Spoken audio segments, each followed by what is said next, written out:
for being a gracious host of this August Assembly that sets the tone of Africa's growth now and the future. I thank the government and the people of Kenya for the excellent preparation of the summit and the warm reception accorded to me and my delegation.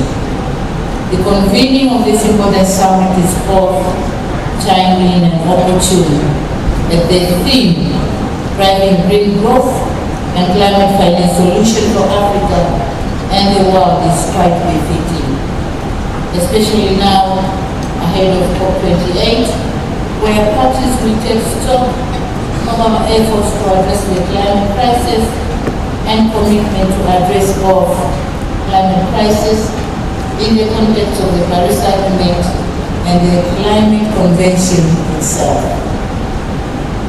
Excellencies, the stakes are high and actions have to take place not tomorrow, but today and literally now. As Africans, we have no choice but to seize the moment, to capitalize on its potential, to offer solutions to green growth and decarbonization, and while creating resilience to its our communities and economies. We can no longer afford to address economic development, climate change, and African poverty rather than in isolation. The interplay between development and climate change is undeniable, and this interlink demands integrated and coherent solution that will provide opportunity for socio-economic development of Africa. Excellencies, while the continent is highly impacted by the changing climate, it is nevertheless holding the key to solving the climate challenge. The just released Economic Development in Africa Report 2023 shows the potential of Africa to capture technology-intensive global supply chains, and it said it's all about development of Africa with climate change. It provides a unique insight into Africa's centrality to the green transition that will clearly transform our continent economy. It is said that all metals and minerals that are important and strategic for the low carbon transition are abundantly found in Africa. And these are chromium, lithium, natural graphite, nickel, niobium, rare earth metals, silver, and many more. Given the abundance of these minerals, the continent needs to reposition itself not only as a supplier of raw materials globally, but strengthen the value chains by ensuring their conversion into intermediate and final products is done within the continent. As critical minerals, as they were called critical minerals, they have to make critical contributions to our internal revenue collection and employment creation. They also have contribute critically in the environmental protection in our countries. So having all these, Africa has to stand firm, use the materials for our own development.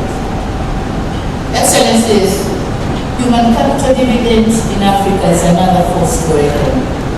To avoid the past mistakes in the history of our continent, we need to focus on human capital advancement by training our own people, especially youth, so as to be able to reap from these vast opportunities.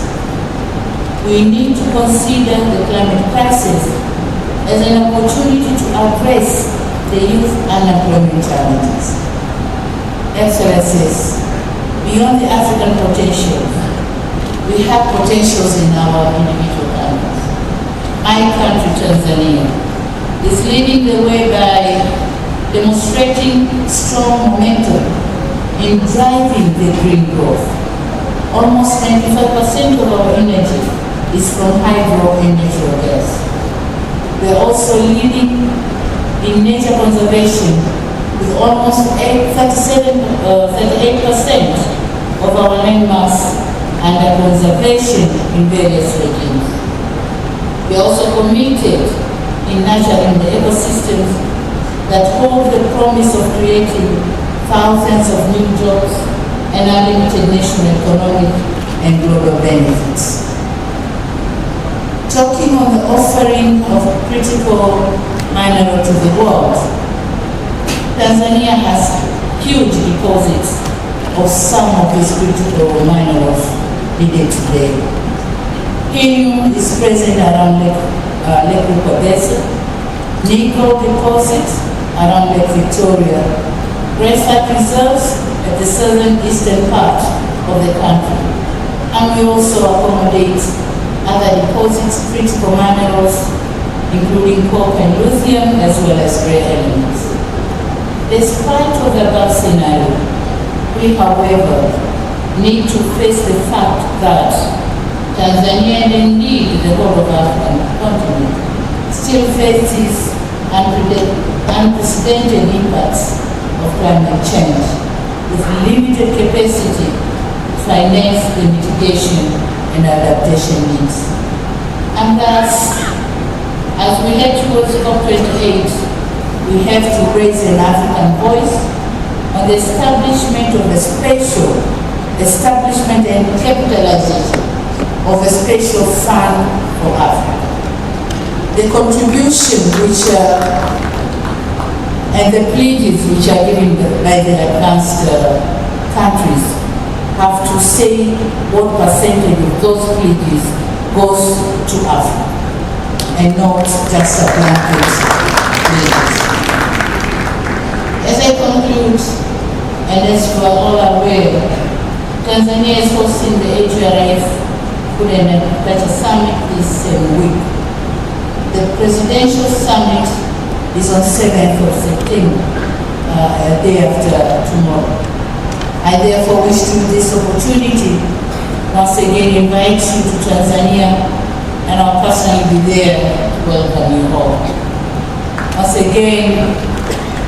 again, I congratulate you, Mr. President Ruto, for organizing such a successful event, and I look forward to seeing you all in Dar es Salaam. I thank you very much for your attention. Thank you very much, Your Excellency. Another round of applause for President SAMIA.